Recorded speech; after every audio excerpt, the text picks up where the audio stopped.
اللہ کا دین لوگوں کی خواہشوں سے نہیں بنایا جاتا۔ قبیلہ بنی اسد شنوا یمن میں آباد ہے۔ اس قبیلے کا ایک شخص جادو ٹونے کا ماہر ہے۔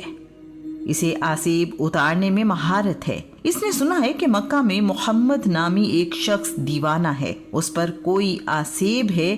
اس شخص نے سوچا ہے کیوں نہ مکہ جا کر محمد سے ملوں اور اس کا علاج کروں، ہو سکتا ہے کہ اسے میرے ہاتھوں شفا مل جائے۔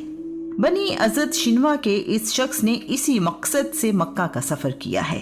رسول اللہ سے مل کر کہہ رہا ہے، میں آسیب اتارنے کا ماہر ہوں، میں بہت سے دیوانوں کا علاج کر چکا ہوں، کیا آپ کو بھی شفا کی ضرورت ہے؟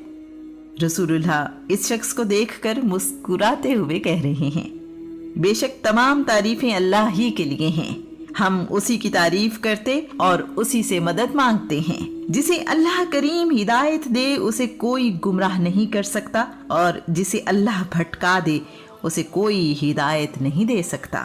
میں گواہی دیتا ہوں کہ اللہ کے سوا کوئی عبادت کے لائق نہیں، وہ تنہا واحد ہے اور اس کا کوئی شریک نہیں۔ میں گواہی دیتا ہوں کہ میں محمد اللہ کا رسول ہوں۔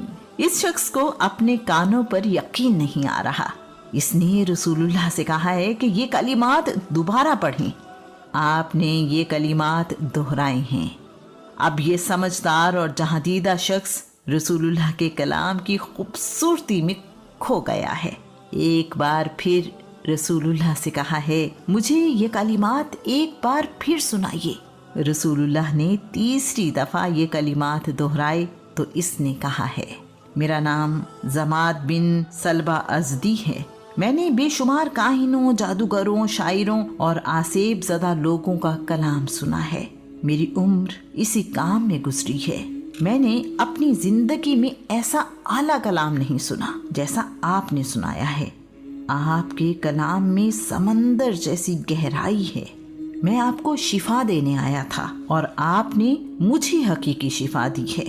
اپنا ہاتھ بڑھائیے، میں آپ پر ایمان لاتا ہوں کہ آپ اللہ کے سچے رسول ہیں۔